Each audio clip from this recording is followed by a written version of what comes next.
Hey everybody! So the lovely folks at FLIR, the makers of thermal cameras, sent me their latest toy to play with in this little box. So I'm going to show it to you and review it. Dun, dun, dun, dun. This is not an unboxing, this is an actual review. Look at that. I should have really done it the other way, but there we go. That's better. This little dongle is the new FLIR ONE Pro thermal imaging device for Android. There's also one for iOS. The difference is USB Type-C versus Lightning. So let me put the little box away and walk you through this little physical device. As you can see, it's flashing green right now because it's turned on. And it does have a built-in battery that you can charge with a USB Type-C cable. And this will go red when the battery is low. And you can hold it to turn it off, like that, and hold it to turn it back on. Like this. And I think it should start flashing in a second. So very simple operation. A few scuffs, and I'll explain to you what happened. But USB Type-C port, I believe this is just a reset button. Here is the power button. And then you've got the two sensors, the thermal imaging sensor here and the video sensor there. Camera. Standard imaging sensor. Yeah. Also used for stills. And then, you got a barcode and a bunch of info. FLIR ONE Pro for Android. And this is aluminum, really nicely machined. And then there's like this rubber bumper all the way around. Now, the connector is interesting because you can adjust how far it juts out. See, by rotating here, as you can see, it's coming out more and more. And this allows you to clear a case if you have one installed on your phone. And then, turning the other way brings you back like that. All right, so if you plug it into a phone, I've got my Pixel review unit here. If you plug it in, immediately the app will start if you have it installed, or it should start. Maybe I didn't turn it on, hang on. Yeah, I'm not sure why it's not starting, but anyway, if I go in my tray, the app exists here and I can launch it. And then it should just come up. And it's not. Please attach while I'm attaching it, so. No go. So something's wrong here. Maybe a battery's low? I'm not sure. I just had it working a second ago. Let me turn this off again. And turn it back on, hopefully. It'll work. Let's see.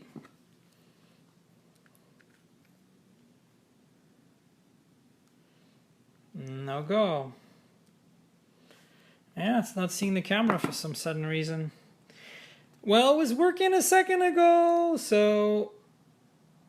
it's flashing green now. I think that's the key. It was not flashing green. I have no idea why that happens, but it's happened to me before. Might be a firmware issue. So there you go. You plug it in. Aha! Now we're talking. And look, it's me. It's me from below, right? Of course, it reorients. So there you go. It's me from below. There's the phone that I'm recording with, and there's my finger, as you can see. Very hot. So I'm going to actually undo it and point it the other way. Conveniently, you can just plug it in like this, and it'll just work. Like, see that? Look, now we're looking at my hand. Okay, so I've got a little prop, and look at that. You can see the thermal signature of my hand on the desk right now. So up here, right, there's no heat in this area right here. Watch. I'm going to touch for 1 second, and look at that fingerprint. You can't see it, but it's there. Anyway, here is my prop for the day. I don't know if you can see it, but Yeah, it's not very visible, but it's a little Android guy. You see that?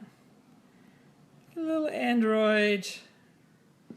So I'm just gonna leave it there. Maybe on its side so we see him better. There we go. All right, there's the little Android guy. I've touched it, obviously. And so now if I take a photo of that,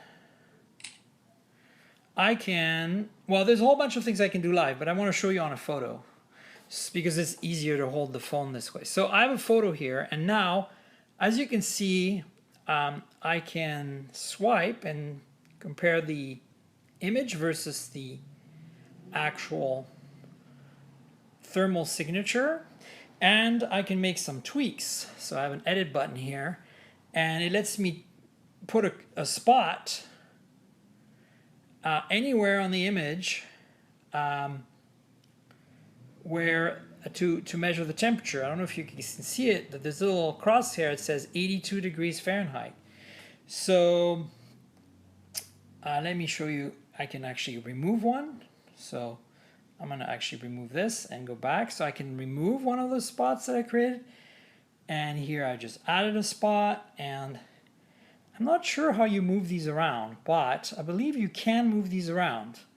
So I did it once and honestly can't remember how I did it.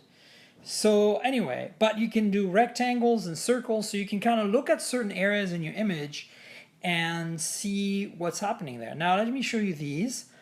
You can either choose to show the visible photo, or you can choose to show only the thermal image, or a mixture of the two. And then if you mix the two, there's this little parallax setting that lets you adjust how much of an error there is between the see, you can see it move back and forth, the optical image versus the thermal image.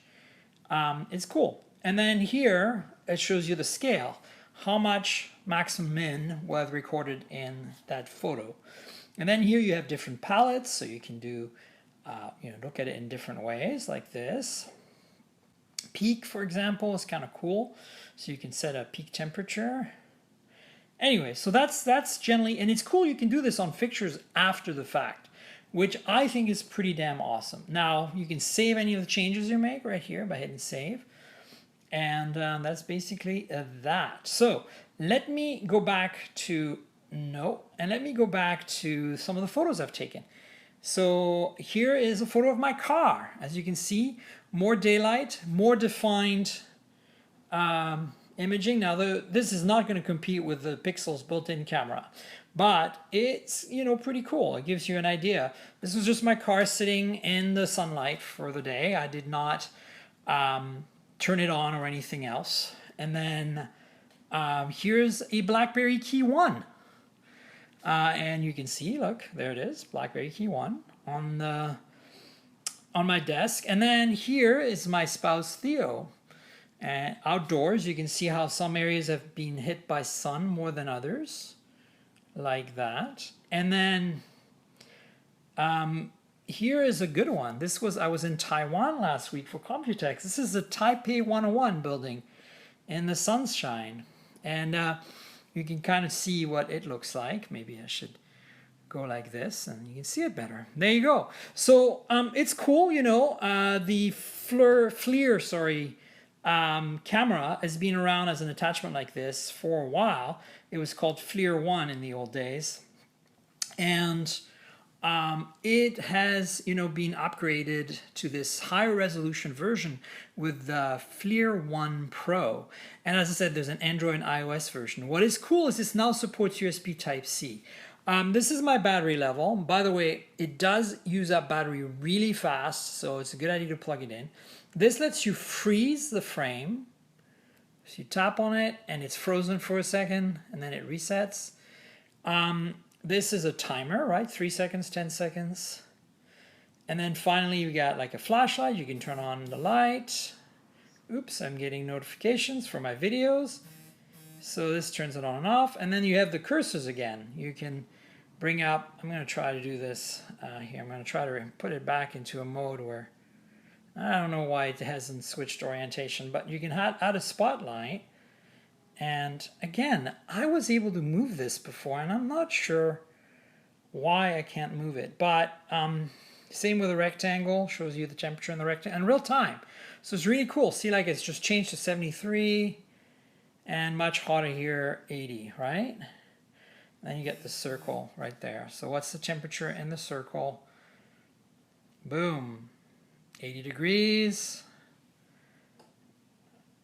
And then if I put my hand in the way, let's see, wrong hand. There, now it's 101 degrees, right? Because I'm a human.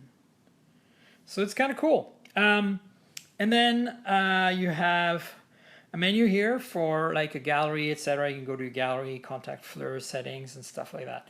And it lets you upload them to the cloud, to their cloud service if you want.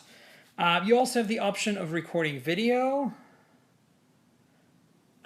which is very cool. And then the option of doing a time lapse, which means you can kind of see, for example, how is the sun affecting my plants outside during the day? How much sunlight am I getting or heat am I getting in a certain area of my garden by doing a time lapse during the day? Of course, you have to have your phone on a tripod all day, but you could use this maybe with an older phone. And then, you know, here's the same, I'm going to go back to photo. Here's the same menu as before, where you can go visible. You can go to visible, to only thermal, or a mix of the two. And then here is, you know, the palettes again, and the range down here, and then of course the parallax correction, and the you can also flip the image, which is cool. And then you have an exposure adjustment, so you can go high gain or low gain. And I'm not sure how much of a difference that makes. There we go. So low gain, I guess, is less of a dynamic range, and high gain gives you a higher dynamic range. And there you go. That's in a nutshell the experience with the FLIR ONE Pro camera. Now you're gonna say it's a gimmick. What is it good for, right? Well, that's the cool thing about it. You can use this to diagnose heat problems with your car. For example, if you're fixing your coolant system, leaks and stuff like that. A lot of contractors use this for, you know, basically finding insulation leaks and, you know, airflow around windows and sort of that sort of thing. You can also point this at a fuse panel and get a good feel for if you have a circuit that's overheating. That's drawing too much current for some odd reason. I mean, there are many purposes for this device, and it is pretty cool, you know, like, so that's the FLIR ONE Pro device in a nutshell. Now, there's one thing I wanted to point out, and that's one problem I've had with this, and I don't think it should stop you from buying this product, right? Now, pricing is, I think, something like $200. I have to look it up. I unfortunately have not looked this before doing the live video, but I have it somewhere.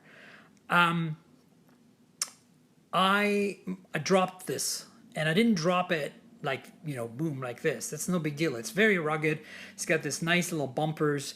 That is really not going to be an issue if you drop it with the bumpers. So I dropped it with it attached to the phone, which meant that the device bent like this, and it bent its connector, which meant that, you know, it thankfully did not stop working, but put undue stress on my connector on my phone, which thankfully still works. And if you look very closely, you can see some damage at the base of the connector here. No, not on that side, but on this side for sure. There's a crease right at the base because it got bumped, and I had to kind of bend it back. And if you open this Max, you can see there's a little bit of a crack in the plastic right here when I bend it like this. So do not drop your phone with this attached to it, because the phone is heavier and it'll bend the connector. And thankfully it did not damage my Pixel XL, but it's not good news. So yeah, that's not a fault of theirs. Maybe they need to ruggedize that a little more. But at the same time, there's something to keep in mind, because the rest of the unit is really feels really rugged, and it would be a shame for the connector to be such a weak point. So anyway, that's it. The FLIR ONE Pro for Android. Again, there's one for iOS with a lightning connector. And actually, I wanted to give you some pricing, and I just realized, well, I can buy it right here. So let's find out what the price is, right?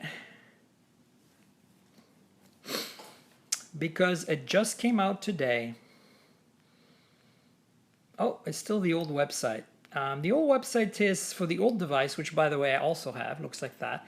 It's $249, but yeah, I'm not sure. Anyway, that's it, guys. Stay tuned for more. I got another little review to do shortly, and thumbs up, thumbs down, whatever you prefer. I hope thumbs up. Please subscribe, and remember to check out my weekly podcast at the mobiletechpodcast.com, mobiletechpodcast.com, FLIR ONE Pro. Cheers, guys.